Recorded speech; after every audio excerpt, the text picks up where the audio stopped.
Hola, hola, hola, hola. ¿Cómo les va? ¿Cómo están todos? Bienvenidos un jueves más de Raíces de Sefarad, un nuevo encuentro virtual en todo el mundo, llegando desde todo el mundo, saliendo desde todo el mundo. Esta vez vamos a estar con México, pero antes vamos a saludar, vamos al estudio 2 del Centro Cultural Sefarad. Hola, Lili. Hola Marcelo, hola a todos, bienvenidos. Como siempre es un gusto que estén acompañándonos un jueves más con las actividades que les vamos proponiendo. ¿Y qué tenemos entonces para...? Bueno, ya saben que todos los anuncios ya los vieron en el video de introducción, ya le hacemos más corto esto, ustedes ya saben que las donaciones son bienvenidas. Sí queremos invitarlos a lo que hay en esta semana, sí queremos puntualizar, porque tenemos dos actividades fabulosas, diría. Sí, tenemos este día de Al-Had en nuestra actividad que es hablada en ladino sobre Turquía y las cosas que no se hablan mucho. Y tenemos como musafir al señor Albert Israel y como balabaya, como anfitriona a la señora Tamara Alexander, es la directora de la Autoridad Nacional del Ladino, para no perder y para sentir el gustito a la lengua querida de los sefaradíes. Que insistimos, como siempre, se entiende perfectamente, los que hablan castellano lo entienden perfectamente. Muy bien, y bueno, el próximo jueves tenemos sobre Zamora Sefaradí, Zamora en España, el legado judío de la ciudad y la provincia de Zamora, con el profesor Jesús Jambrina. Así que los esperamos, como siempre, tenemos cursos de ladino todo el año, taller de danza sefaradí todo el año, y cada mes tenemos un curso en castellano sobre algún aspecto de la historia de los sefaradíes en el mundo. Así que los esperamos en todos nuestros cursos y actividades. Sí, la del jueves que viene, precisamente, bueno, Jesús es un estudioso y diría un promotor de la difusión de lo que pasa en Zamora, inclusive habiendo logrado muchas cosas dentro de lo que es el municipio y la provincia de Zamora, con proyectos para fundación de museos y declaración de interés de distintas emblemas de la historia del paso de los judíos por ahí.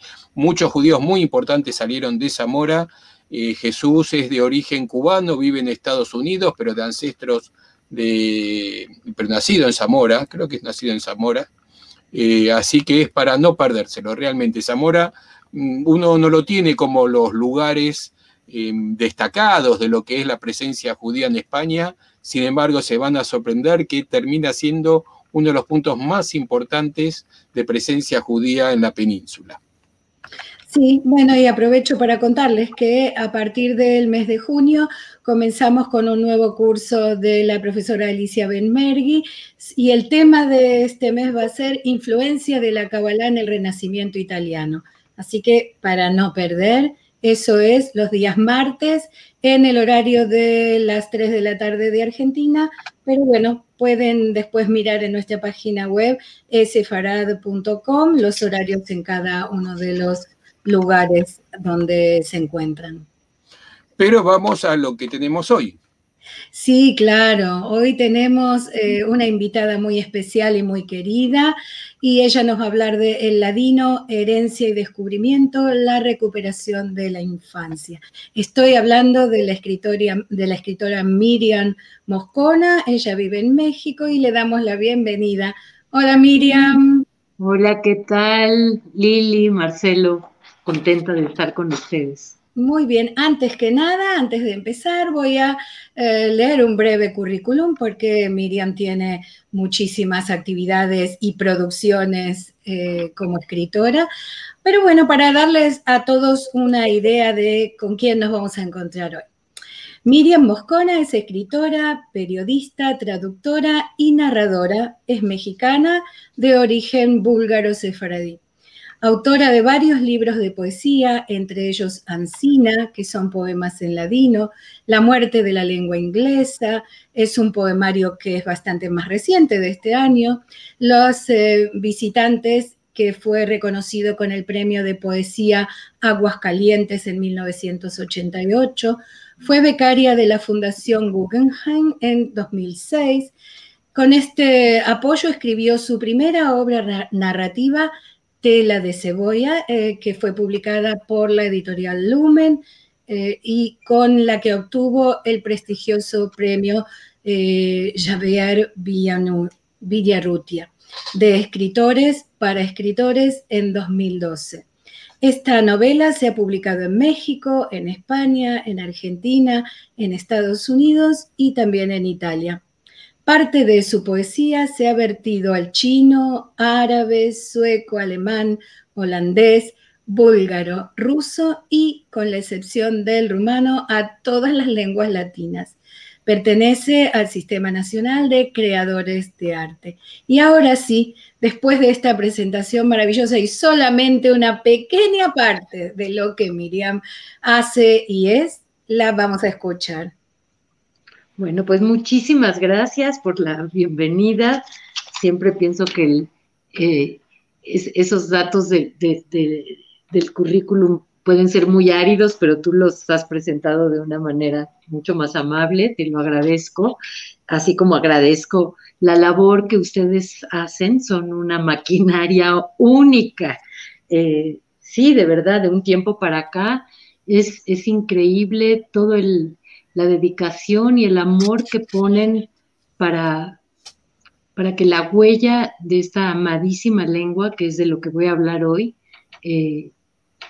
esté viva, ¿no?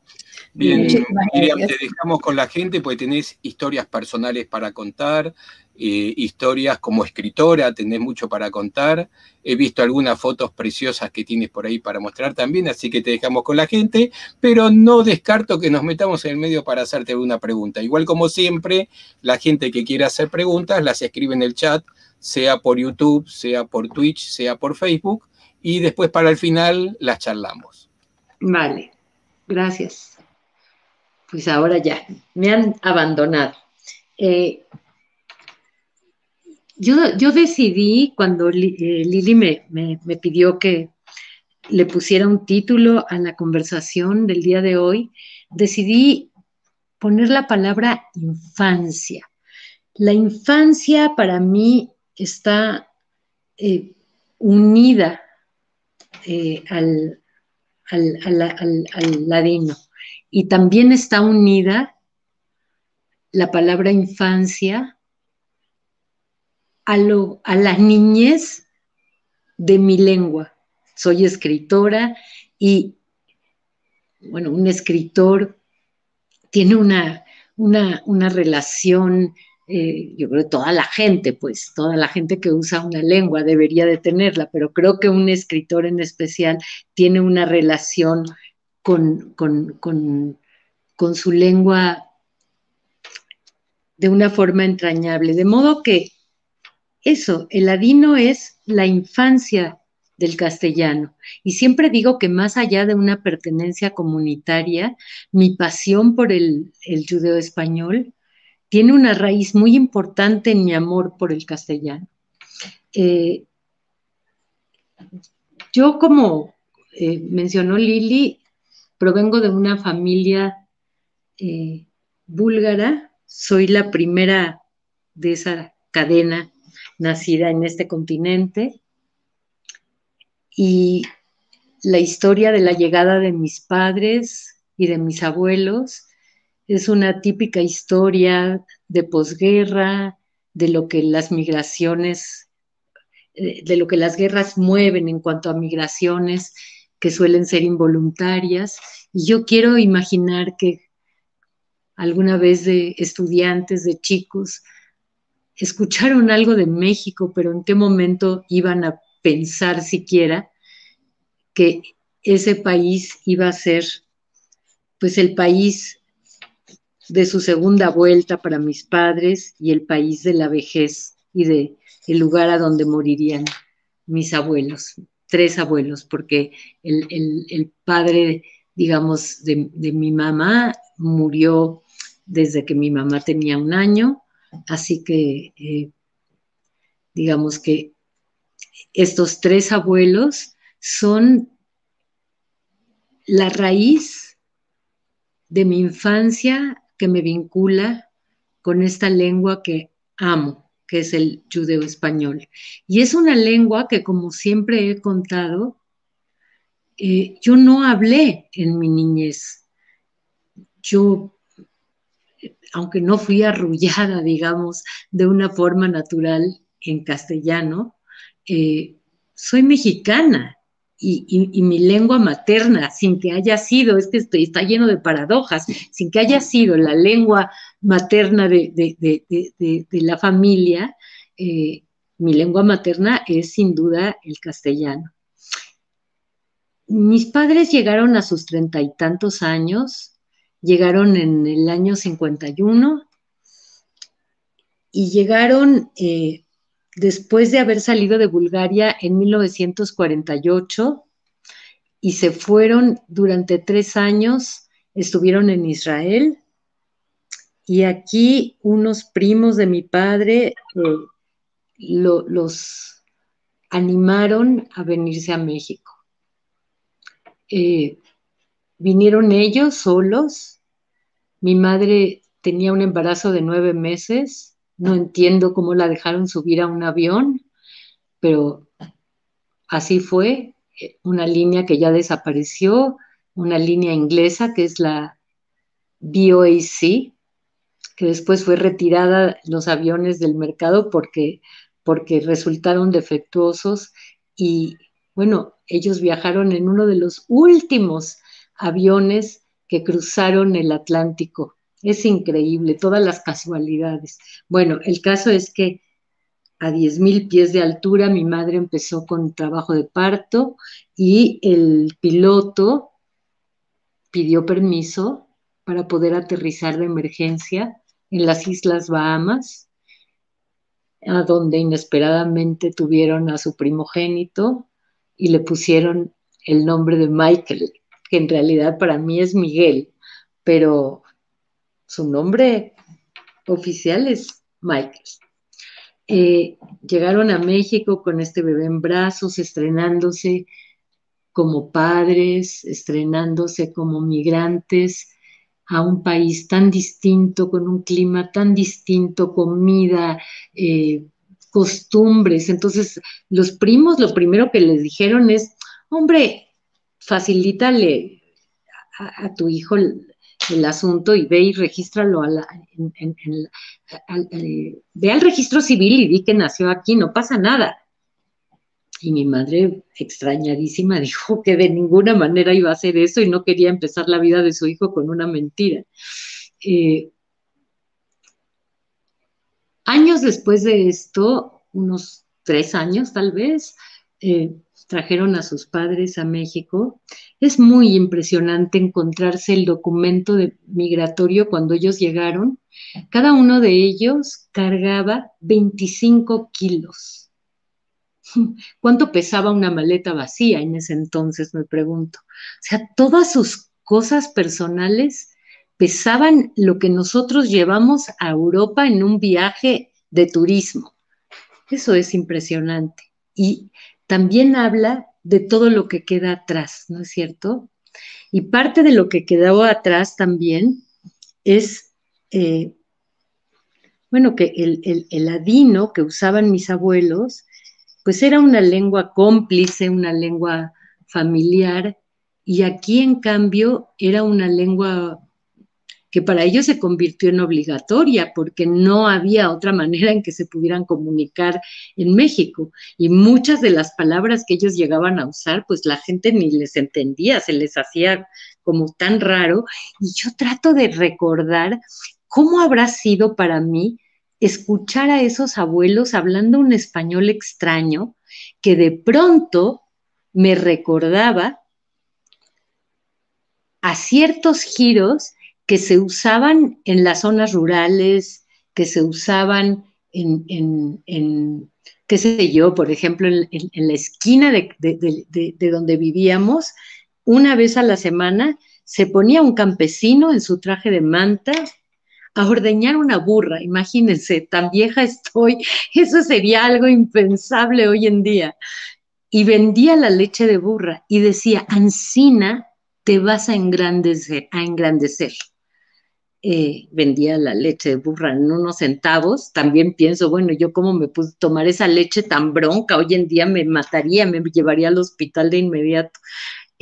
Pero sí tomé la leche recién ordeñada de burra de ese campesino que usaba la palabra Ancina, cómo se podía usar andejuites, aiga, nadien, mesmo, se sigue usando en las zonas rurales y muchas veces cuando yo hablo acerca de mi amor por el judeo español, veo que entre los escuchas se suscita un asombro porque resulta que su tía o su abuela o un conocido con poca escolaridad habla así. A mí cuando un universitario me dice, fuiste, pues como siempre digo de broma, se me alisan los rizos, pero cuando eso lo oigo en el campo, sé perfectamente de dónde viene.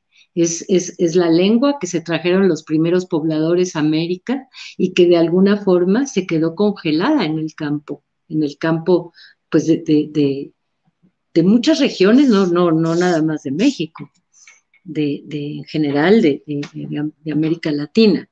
No creo que sea el caso de Argentina porque allí la historia fue otra y creo que la población originaria dejó de existir, ¿no es cierto?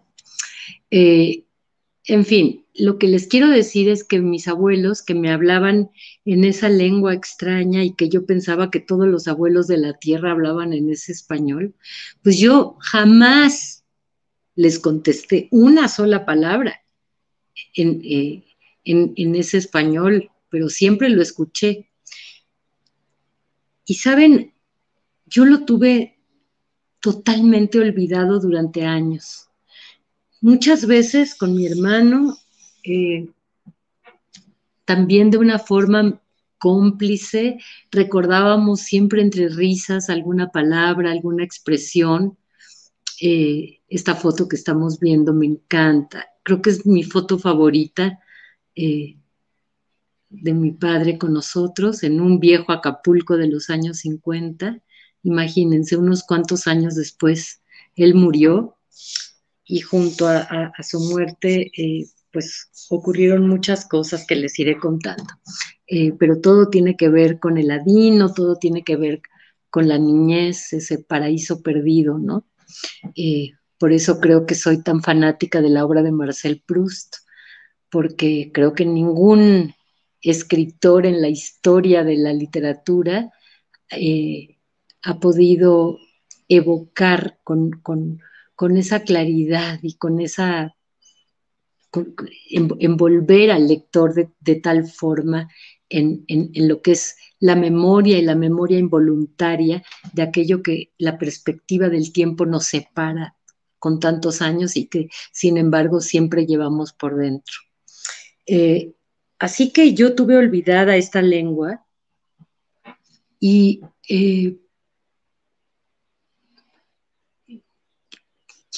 quiero pensar o me he puesto a pensar cuál es la razón por la que yo tardé tanto en hacer algo con esta lengua que amo a tal grado.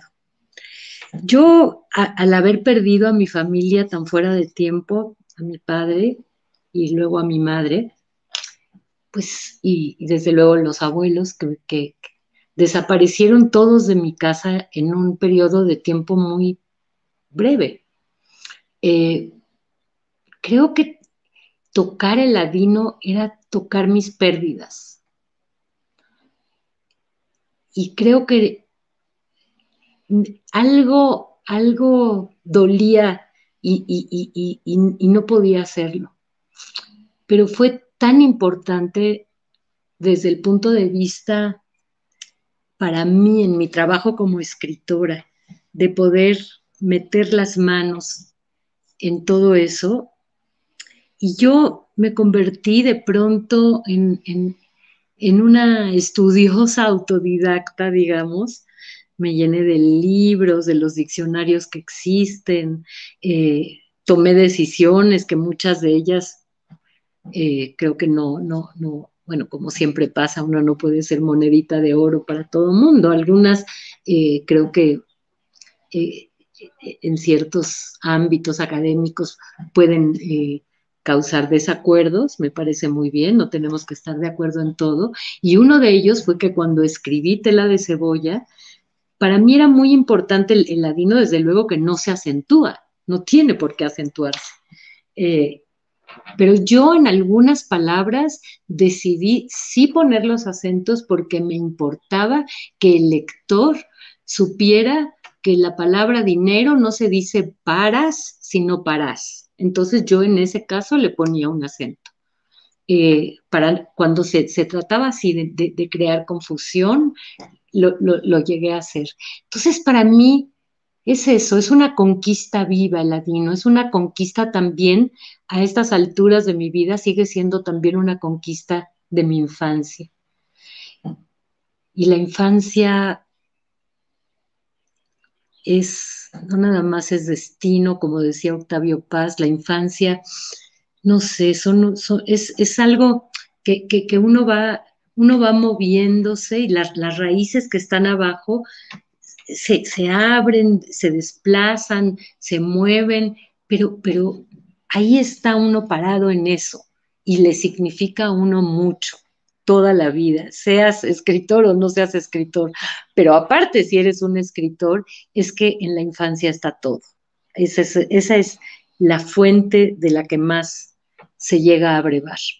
Por algo, el poeta Rainer Maria Rilke, que es un poeta maravilloso, del cual soy devota, eh, tiene un pequeño libro que se llama Cartas a un joven poeta, porque alguna vez un joven le escribió para pedirle una opinión sobre los poemas que estaba escribiendo y bueno, Rilke le contesta, le responde a ese escritor, a ese poeta desconocido, y una de las cosas que le dice es, mire, usted necesita que ahora le den opiniones sobre lo que está escribiendo cuando lo que usted debería de hacer es hacer un viaje al interior de usted mismo y cuando no tenga de qué hablar, hable de su infancia.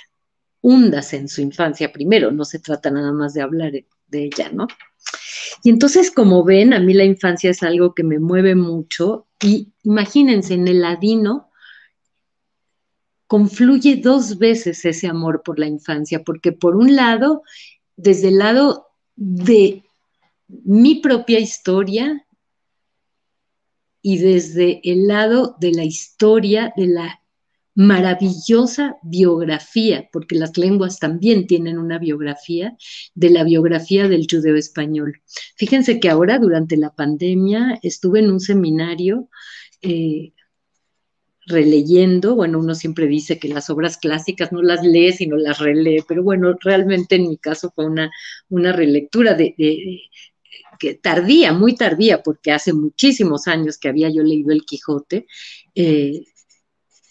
y es como si no lo hubiera leído, creo que lo leí mal y fuera de tiempo, y ahora lo leí con todo. ¡Qué maravilla fue descubrir todas las conexiones verbales que hay ahí! ¿Hay algún momento en donde el Quijote usa la palabra desmazalado? Me quedé con la boca abierta. Esa es una palabra de lo más común en el judeo español. Tener mazal es tener suerte. Una persona desmazalada es una pobre persona que va por el mundo sin una buena estrella. Entonces, ver que él usaba eso como usaba el ansí, como usaba también esta maravilla que en la infancia de nuestra lengua existían sonidos que el español en su evolución fue perdiendo, pero el judeo español los conserva. Entonces, antes no se decía mujer, se decía mujer. y no se decía casa, sino casa, y todos estos esos son sonidos que evolucionaron y que me encantan, que el judeo español los conserve en esa infancia divina que mantendrá eh, en su memoria siempre, porque la gente olvida, pero las lenguas no olvidan, las lenguas mantienen las huellas de todo lo que ha pasado.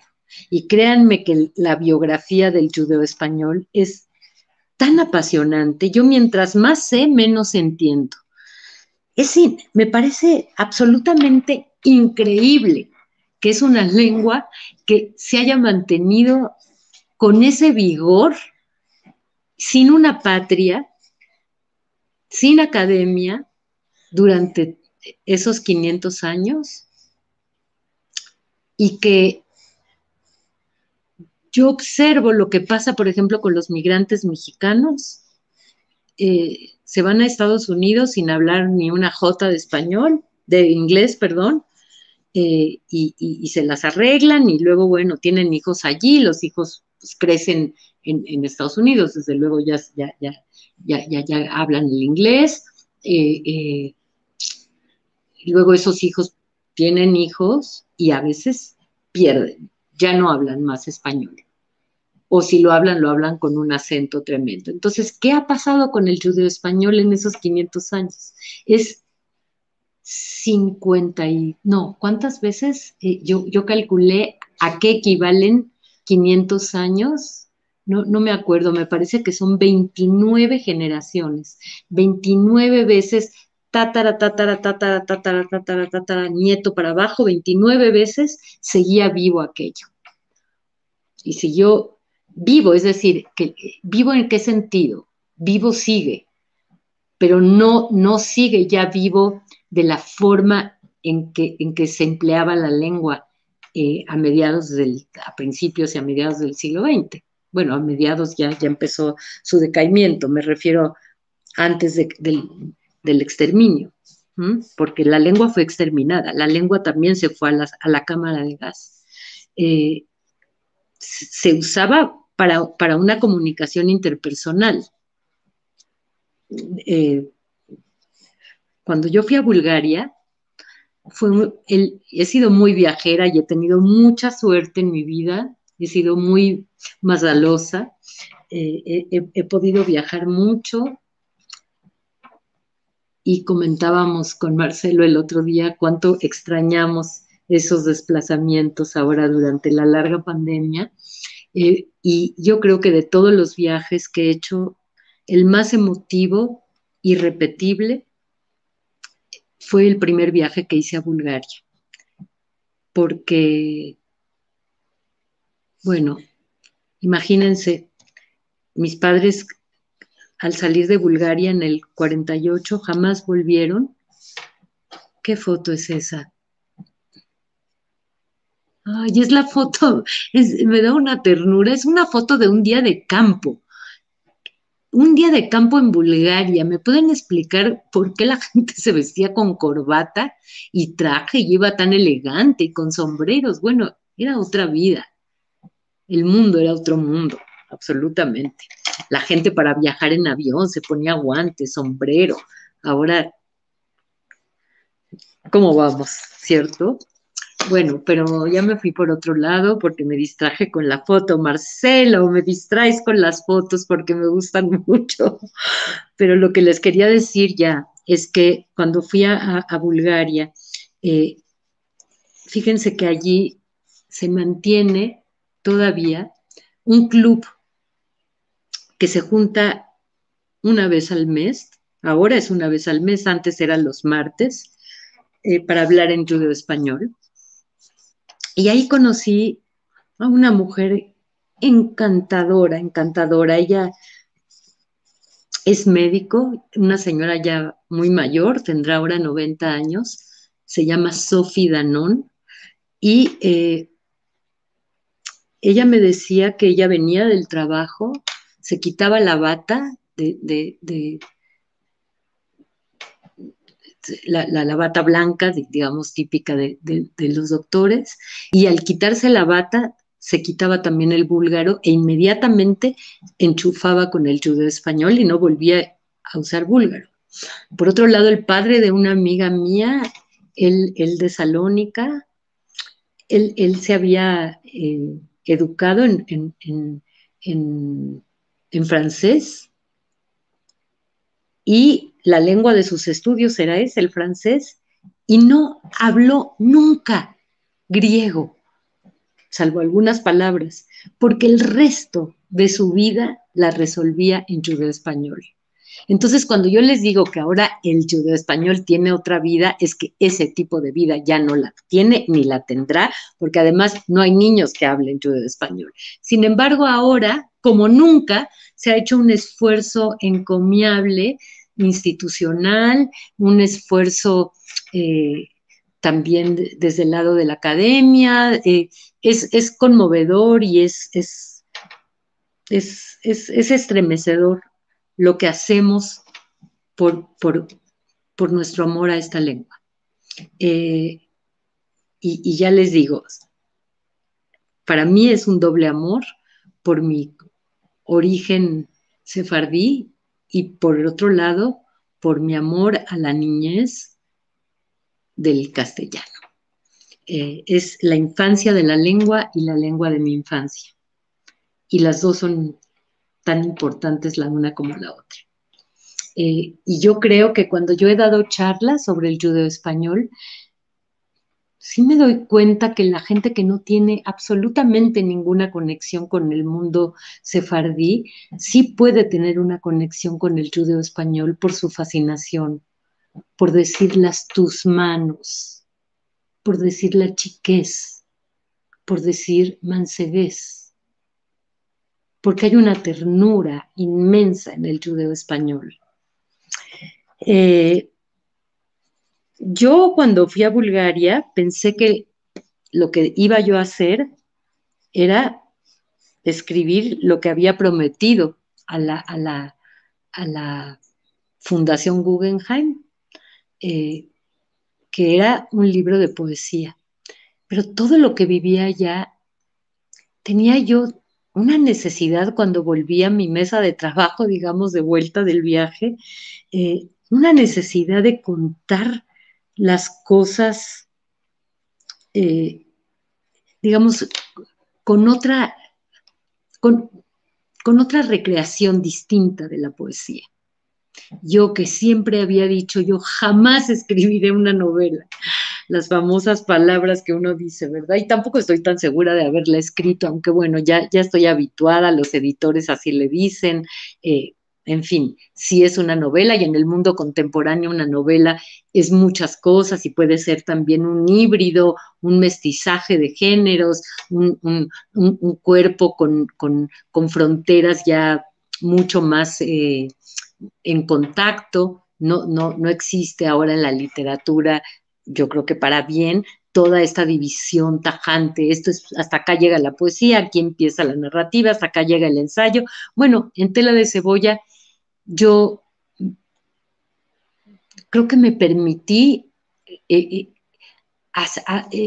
como romper esas fronteras. Entonces, hay ahí poemas, porque sí los hay, pero hay también memoria de infancia, hay memoria de los viajes, cuadernos de viajes, hay entrevistas, hay un trabajo periodístico, hay notas informativas y hay sobre todo el intento, el anhelo de trazar, de dibujar la biografía de esto que tanto amo, que es la lengua recuperada de mi niñez. ¿Y de qué forma podía yo hacerlo? Pues la forma que encontré es, creo que contando una historia de familia. Yo no tenía y sigo sin tener el menor interés de estar contando mi vida, porque mi vida no tiene por qué interesarle a nadie.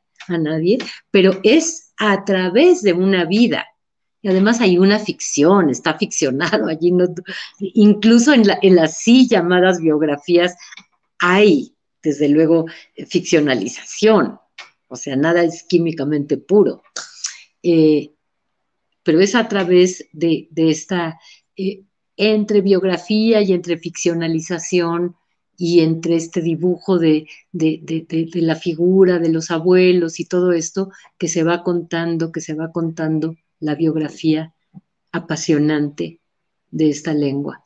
Y yo no sabía para dónde estaba yendo, pero sí tenía clara una sola cosa, y era que cuando un lector terminara Tela de cebolla, tuviera más claro qué es y cómo nace el judeo español, porque se crean muchas confusiones, la gente luego piensa que es la lengua que hablaban los judíos en España desde antes de la expulsión, y de ninguna manera es así. Se piensa que era digamos, una lengua comunitaria en España, etcétera, etcétera. Y, bueno, allí están los datos, allí está el recorrido apasionante de una lengua que además tiene este carácter divino que tienen los animales, que pueden pararse sobre un árbol y hacerse del color del árbol, y pararse encima de una flor y hacerse del color de la flor, ese sentido camaleónico, digamos, precioso del judeo español, que se fue impregnando de palabras del turco, de palabras, desde luego, del hebreo, del francés, del italiano, del griego, digo, es una lengua que contiene otras lenguas, es como una cebolla con muchas capas adentro. A mí la cebolla, la imagen de la cebolla me fue muy útil a lo largo de la escritura, y les voy a platicar algo que he contado muy poco. Creo que lo he contado así en público, lo mencioné una sola vez. Estoy ya ahora corrigiendo mi segundo libro narrativo. Ya me gustó la aventura de escribir narrativas. Y también tenía yo mucho miedo de este segundo libro porque Tela de cebolla ha tenido una estrella increíble. Todavía tantos años de distancia, pues antes decía que no pasa semana, pero pues ahora no pasa una quincena sin que yo reciba testimonio de algún escritor desconocido que me ubica a través del Facebook o así, para darme un testimonio de su lectura. Entonces yo no quería, como dicen, echarle agua al café, ¿no? Descafeinar lo que ya había logrado, bueno o malo, en Tela de cebolla. Pero al mismo tiempo me preguntaba, bueno, ¿y a dónde está mi libertad como escritora? Si yo no he acabado de estar en ese mundo. Yo quiero seguir en ese mundo, a pesar de que, digamos, en mi bibliografía, en los libros que yo he publicado, yo he cambiado radicalmente de un libro a otro. La crítica literaria suele privilegiar lo contrario, que un escritor tenga una voz. Bueno, yo le dejo ese privilegio a otros colegas. Yo voluntariamente me desplazo de un libro a otro, porque me aburro de ser la misma. Porque me gusta reinventarme, porque no me gusta irme en un piloto automático con un caminito que ya me sé, porque me gusta sufrir también en la literatura, creo. Bueno, pero todo esto les digo porque en este caso, al menos desde el lado temático, he seguido en ese mismo universo. Uso menos el judeo español ahora en este segundo libro, y lo que les quería contar es que he tardado horrores en escribirlo, horrores, por muchas razones, porque me cuesta, porque porque mientras escribí otros libros de poesía, porque procrastino, porque de pronto entrar a la infancia es nadar en unas aguas que son placenteras y son dolorosas al mismo tiempo. Entonces a veces puedo, a veces no puedo, en fin, un desastre. ¿Cómo se llama ese libro? Miren, tuvo lo que llaman en inglés un working title, un título provisional, digamos un título de trabajo, que así se llamó durante años en mi computadora, y yo sabía perfectamente que es un título que no se iba a quedar, que es el nombre de la ciudad de mi padre, que es Plovdiv. Es muy difícil decirlo en español. Es muy bonito porque es una ciudad que fue llamada en honor a Filipo de Macedonia, entonces también se le llama Filibé, o Filípolis. Pero bueno, mi working title, Plovdiv, yo sabía que no iba a ser el título, entonces en algún momento me forcé a encontrar un título y le puse un título que luego me di cuenta que era malísimo, lo quité. Luego encontré un título que durante un tiempo me gustó mucho, que se llamaba Pasado por agua. Y yo decía, claro, porque el pasado está atrás y el agua en el sentido de las migraciones, de atravesar continentes, pero al mismo tiempo también es como una receta para el huevo tibio. No, dije, no sirve, este título lo quité. Luego le puse Las Meldadoras. Y tengo un chat de escritoras, amigas, colegas, y un día les pregunté qué les parecía y a nadie le gustó. Y bueno, el chiste es que me guste a mí, pero no sé, de pronto empecé a desconfiar de Las Meldadoras. Bueno, así estaba, era un libro huérfano de título, no tenía título. Y aquí está la historia que les quiero contar. Un día hablando con una amiga, por una cosa que ella me dijo, papá, fui a buscar y fui a encontrar sin querer el nombre de la primera moneda que se usó en la humanidad. Estoy hablando de hace 28 siglos. Esa moneda fue acuñada en el reino de Anatolia, en Turquía, y en un reino que se llamaba el reino de Lidia. Y la moneda tenía labrado un león precioso, en oro, con las fauces así abiertas. Y esa moneda se llamaba León de Lidia. Y esos son los nombres de mis padres. Fue el hallazgo literario de mi vida. Me encantó. Ya no tuve que preguntarle a nadie qué opinaba de mi título, me da lo mismo lo que opinen. Ese es el nombre de lo que será mi segundo libro, León de Lidia.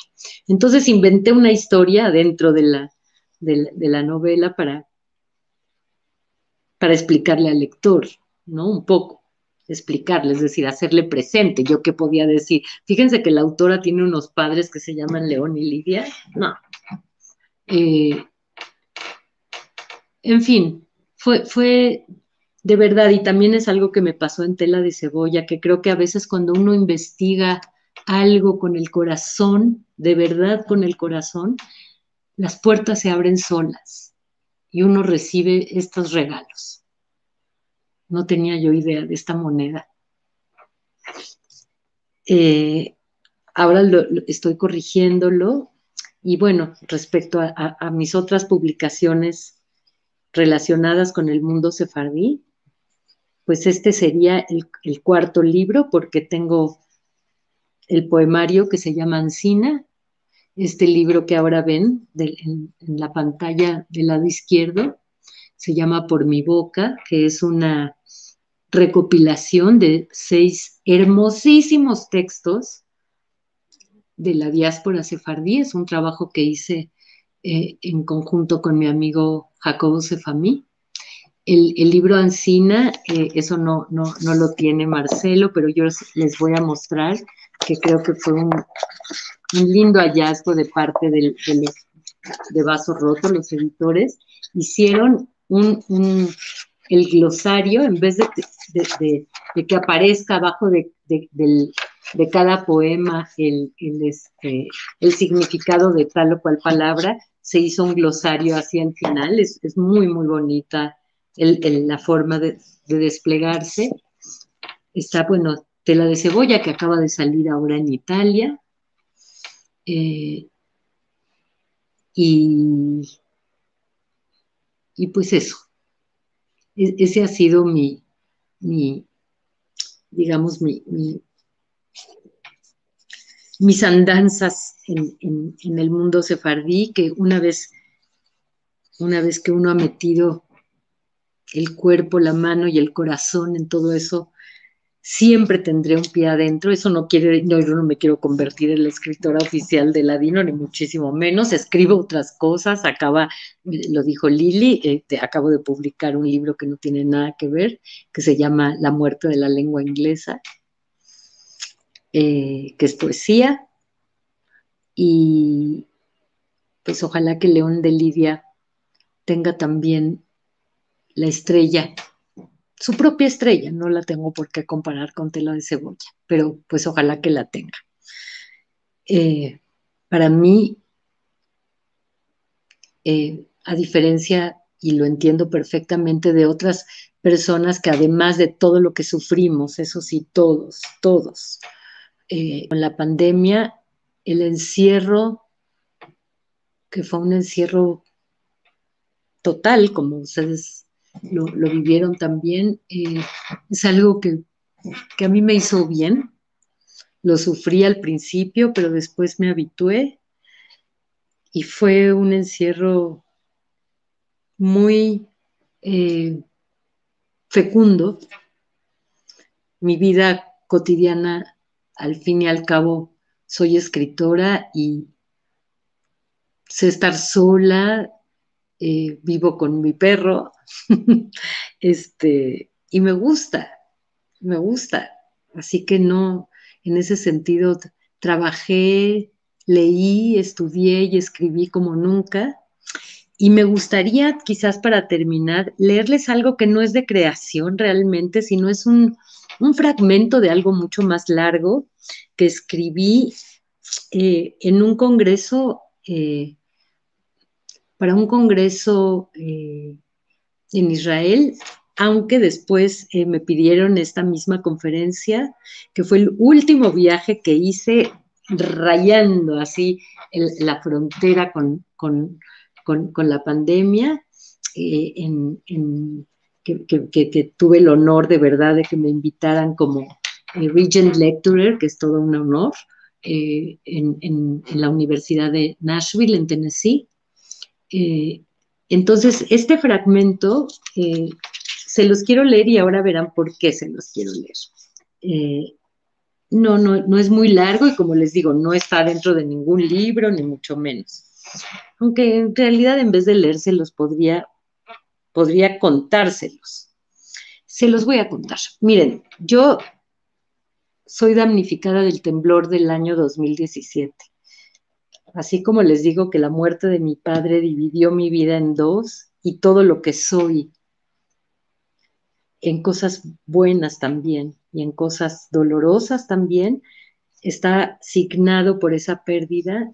Así también en el 2017 este temblor dividió mi vida. Y ahora también estoy escribiendo un libro sobre la pérdida de la casa, pero ese sí es poesía. Bueno, el caso es de que el departamento donde yo vivía no parecía tan dañado. Uno entraba en él y pues estaban estos mismos libros, o sea, ni siquiera se cayeron los libros, imagínense. Pero la estructura del edificio se dañó y era muy caro arreglarlo.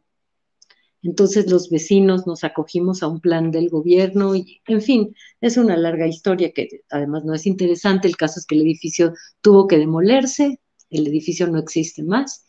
Y yo tuve, justo para ese viaje del Congreso, estaba yo por irme a ese Congreso cuando de pronto nos dicen, tienen que desocupar, quitar todas sus cosas y no quedaba nada, quedaban 3 semanas, pero cuando digo quitar sus cosas, no nada más es empacar como cuando te vas a mudar de casa, es que iban a demoler. Entonces había que decir quién se queda con la estufa, quién se queda con el WC, quién se queda con la regadera, regalar cosas, donar cosas. Fue un infierno, un infierno. Y en muy poco tiempo estuve sometida a todo el desorden del que una persona es capaz y los escritores luego recibimos más papeles de los que queremos, en fin. Entonces me encontré de pronto con una caja que tenía cartas eh, y pues lo más lógico con la prisa que yo tenía era decir, bueno, luego las veo, ahora las voy a meter en una caja y se van a ir a una bodega, que es a donde estuvo toda mi vida. Todos estos libros que ven atrás de mí estuvieron del 17, no, perdónenme, bueno, no me acuerdo, cuando desocupé la casa hasta hace un mes en que me mudé a este nuevo lugar, estuvieron embodegados. Yo ya no podía soportar vivir sin mis libros, así que quité la bodega y ahora estoy acá y estoy muy contenta. Bueno, pero el caso es que les voy a leer este fragmentito para que entiendan lo que les quiero decir. Allí estaba mi biblioteca, desde luego hablo del departamento dañado. Y si necesité un libro o un documento, pude entrar a casa y llevarlo conmigo. Ese idilio se terminó hace apenas unos meses. Durante 40 días y sus rebíblicas noches, me dediqué a empacar, desmontar, desmantelar, desechar papeles y hacer una purga de esta biblioteca inmanejable y volver a fotografías, documentos, contratos, muchos de ellos inservibles. En ese caos abrí una caja llena de cartas. Sin ningún orden, estaban frente a mí, amontonados, mensajes de viejos amores, de amigas que ya no existen, correos oficiales, literarios, familiares. De pronto me encontré una carta de mi único hermano, fechada en marzo de 1977, 3 meses después de la muerte de mi madre. Yo había huido a Israel, donde aún vivía en Jaffa, en Yafo, un hermano de mamá. Quería apartarme del luto, aunque lo llevara conmigo. En esa carta, mi hermano me decía que la casa seguía igual, que él casi nunca estaba, que solo la usaba para dormir. Cito de memoria un pasaje. Anoche abrí el cajón de la cocina donde se guardaban las papas, los ajos y las cebollas. ¿Te acuerdas? A las cebollas le crecieron raíces y hojas nuevas. Me impresionó y me puse a pensar en todo lo que tenemos que hacer ahora tú y yo para seguir juntos adelante. Fin de la cita. Nos habíamos quedado solos. Yo tenía entonces 20. Mi padre había muerto en nuestra niñez. Leer ese fragmento me estremeció. Ese párrafo se había quedado en mí, aunque de manera inconsciente. Esas cebollas viejas, reverdecidas, que no tuve presentes durante los años de escritura de mi novela, aparecieron hace unas semanas para revelarme algo desconocido de nuestra naturaleza. Ahora estoy convencida de que la cebolla de mi título rebasa la alusión al proverbio en yudesmo que dice: el meollo del hombre es tela de cebolla. Bueno, el escrito sigue, ya no lo voy a seguir, pero es curioso porque, ¿saben? Freud era un coleccionista de objetos arqueológicos y se sabe que en la arqueología, mientras más tiempo ha estado enterrado un objeto, al sacarlo a la luz revela más cosas sobre su tiempo, sobre su civilización, habla más. Entonces, este recuerdo de la cebolla reverdecida en un cajón que se encontró mi hermano no estaba en mí, aparentemente.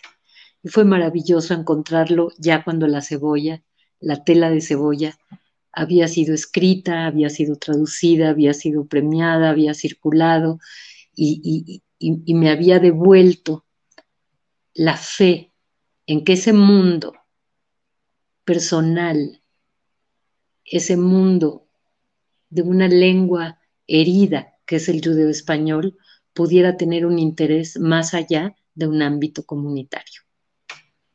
Pues eso. Qué hermoso escucharte, Miriam. Creo que estamos todos conmovidos con cada palabra. Es como que sacaste afuera todo tu interior para contarnos sobre las vivencias de una escritora que relató en un libro, en una novela, una parte de su interior. Como dices, es una novela histórica, Tela de cebolla, pero se nota que tiene tu esencia, tu conexión con aquellos abuelos, con los padres, con la cultura, con la lengua, y es sumamente, ha sido esta charla sumamente enriquecedora y nos hace conocerte en tu más íntima fibra, me parece que nos has dejado todo lo que podías contarnos. No sé si tenemos saludos, si tenemos preguntas, mientras tanto las vemos. Te quería preguntar si Tela de cebolla está enteramente escrito en ladino, en judeo-español, o está escrito en castellano con algunas citas en judeo-español. Está escrito en castellano. Yo no creo ser capaz, ni le vería mucho sentido a escribir una novela en judeo-español hoy en día. Mira, y la Ancina, los poemas, y el otro libro con Jacobo Sefami, ¿son poemas escritos en ladino? Eso es muy diferente. Mira, la poesía es otro mundo. La poesía arroja al fuego algo que de antemano quiere ser salvado. Entonces, con la poesía sí me animé a hacer un libro concebido en ladino, no traducido en ladino. Claro. El libro con Jacobo Sefami es otra cosa. Allí son pequeñas notas que nosotros hicimos para introducir a cada uno de esos 6 textos que van desde la publicación de la Biblia de Ferrara hasta un texto de una poeta maravillosa, argentina, de Tucumán, que es Denise León, del siglo XXI. Entonces, en este libro, Jacobo y yo lo que decidimos es que fuera un libro que contuviera textos de un alto valor literario y de belleza. Y creo que sí lo logramos. Fue un libro que la Feria Internacional del Libro de Guadalajara regaló, digamos, a sus visitantes distinguidos cuando Israel fue el país invitado. Y bueno, este libro no ha tenido el mismo mazar que Tela de cebolla. Y la verdad es que yo pienso que es un libro que sí genera un interés, pero que no tuvo una difusión correcta, como a veces pasa, y ahora pues le queremos dar una segunda vida a Jacobo y yo, porque vale la pena. Yo jamás hablaría así de un libro mío, yo nunca diría que un libro mío vale la pena, aunque este no es un libro, pero sí es un libro mío, ¿no? Sabes que son textos reunidos. Denise León está con nosotros, así que le mandamos un beso muy grande. ¿Quién? Denise León está aquí con nosotros, entre nuestros videntes, no sé cómo se dice en televidentes, no son, no sé, nuestros internet videntes, y también manda saludos. Yo también le mando un abrazo, Denise, la jovencita de este libro, que bueno, creo que digamos, su presencia entre los lectores mexicanos ha sido increíble. Quien la ha leído acaba deslumbrado con lo que escribe Denise, y me alegro mucho haber tenido el privilegio, junto con Jacobo, de haberla dado a conocer en este país. Muy, muy Quiero interesante. decir una cosa también, y es que, especialmente para quienes no hayan leído a Miriam, ella escribe como habla.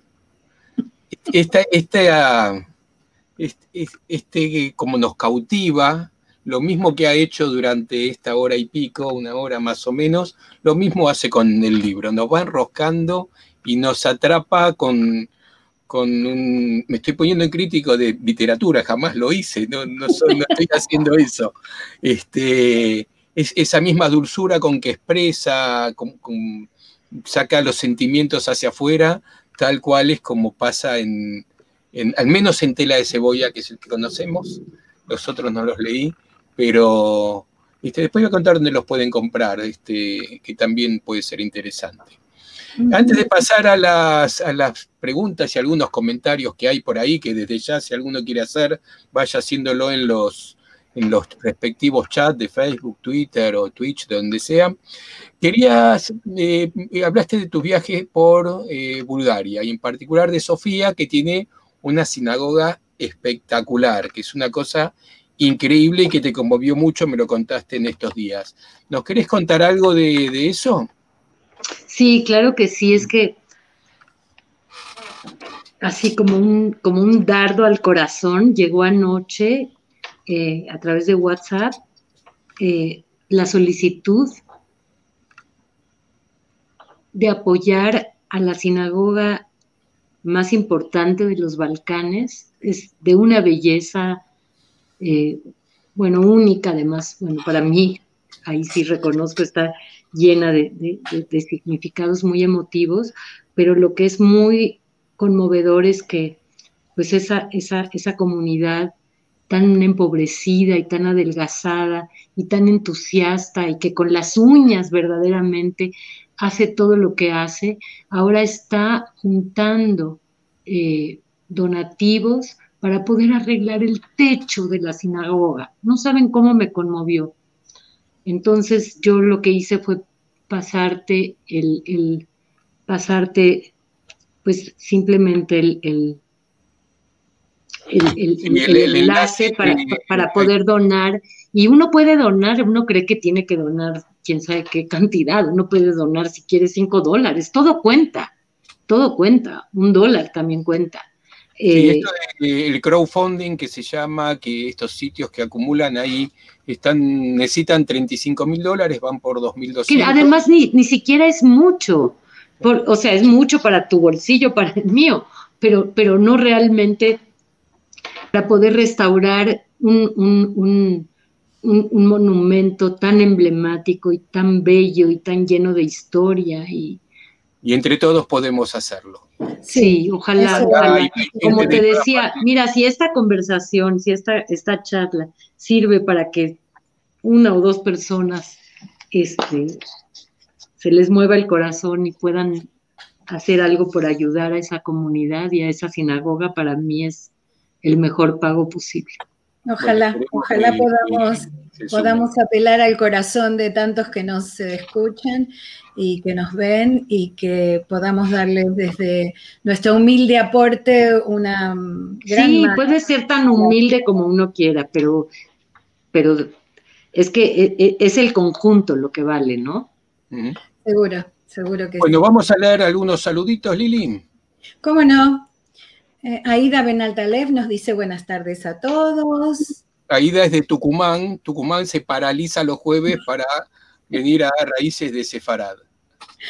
Viviana Dujovne nos dice hola desde Rosario, Argentina. Nelson Adrián Toro Quintero, shalom para vosotros todos, él nos escribe en latino.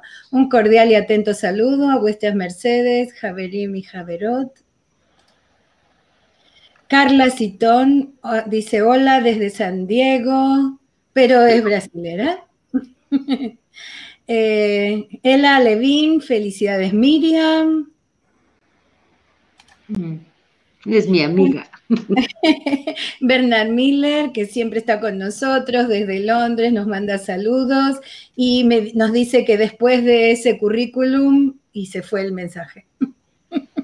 Tengo grandes ganas de oír a Miriam, porque tenemos que recordarles que los mensajes que estamos leyendo están escritos desde el principio de nuestro encuentro. Así que, pero estoy seguro que después de la charla tienen más ganas todavía. Más ganas.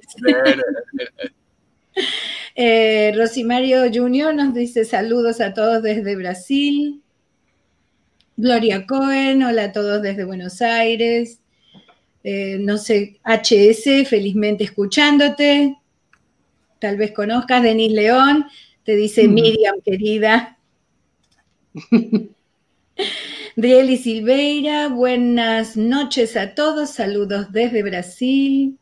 Jacobo Melamed, en portugués actual hay muchas palabras que evocan el ladino. Este era en el momento en que nos decías algunas palabras que también se dicen en el interior de México. Denis León dice, así es, las lenguas no olvidan. María Isabel Saldaña Villarreal, gracias Miriam, escuchando, me acuerdo del lenguaje de los habitantes del campo en Nueva León. Claro. Huelja María do Paraíso, Shalom desde Brasil.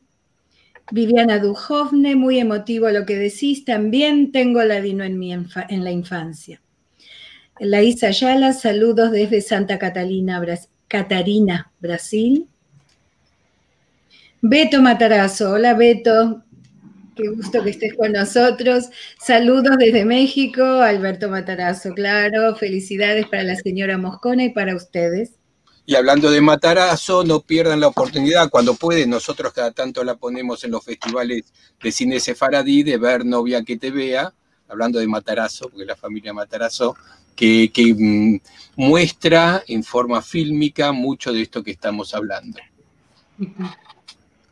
Aida Benaltaleb dice, una charla muy emocionante, gracias.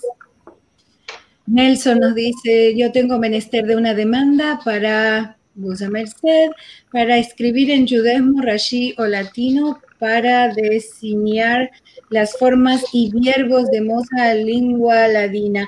No termino de entender la pregunta. Sí, bueno. Bueno, la Clara se lo escribes de vuelta. Sí. Julia Morón nos dice, ¿qué motivo? Bueno, sí, ladina, pero no entendimos, Nelson, la pregunta concreta. Juan Carlos Gadea, felicitaciones. Adrián Cohen, qué maravilla, una gran emoción. Adrián Cohen está en Buenos Aires, en Argentina. Alberto Becasis, excelente actividad, conmovedora, gracias. Jacobo Melamed dice, Miriam habló para el corazón de todos nosotros. Gracias por esta nochada deliciosa. Raquel y Jaco de Porto Alegre, Brasil. Bueno, Nelson nos agradece y nos manda Semanada Buena. José Luis Tarica, también un amigo que siempre nos viene a acompañar los jueves. Hermosa disertación, muy conmovedora. Saludos desde Buenos Aires, un placer escucharla. Bernard Miller, gracias por haber compartido con nosotros la importancia y la riqueza históricas y emocionales de esta herencia que estoy empezando a descubrir. Stella Garber dice, emocionante relato Miriam, te felicito desde Río de Janeiro. Bueno, entonces, ahora interpreto, si prefieres escribir en rashi o en letras latinas para escribir en ladino, imagino que en letras latinas. Sí, en mi caso, sin duda. El rashi, no sé, ¿tú sabes? Sí. Hoy en día la gente lo usa así para comunicarse, lo dudo. Por ahora no conocemos, sí, los textos que tenemos en rashi son más antiguos y de otra época, pero últimamente no tengo noticias de publicaciones en ladino escritas en letras rashi, así que no. ¿Dónde se preguntan del libro?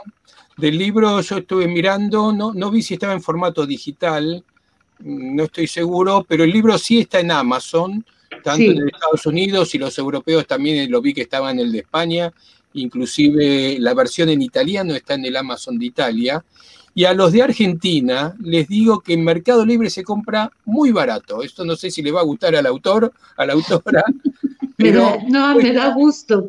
Está alrededor bueno, de es que tampoco hay muchos en las librerías, ¿no? No queda tanto. Habría que pensar. Es que tuvo una edición, hay una edición creo que fue o sea, se publicó en México y poco después se publicó en Argentina, que ya les decía yo antes de empezar esta charla, que es el lugar a donde peor me ha ido. No tuvo mucha suerte el libro allí, con unos editores que no fueron muy simpáticos conmigo, pero no importa, el libro ha tenido su propio camino. Seguro que vamos sí. a ir al rescate de esos ejemplares, los vamos a traer al Centro Cultural, de forma que cuando vuelvan las actividades esté a mano de quien lo quiera comprar. Mientras tanto, le digo, aprovechen en Mercado Libre, cuesta alrededor de 500 pesos, realmente es muy económico, así que vale la pena, aprovechenlo, que ahí está. Y si no, en Amazon, tanto el europeo como el americano está disponible.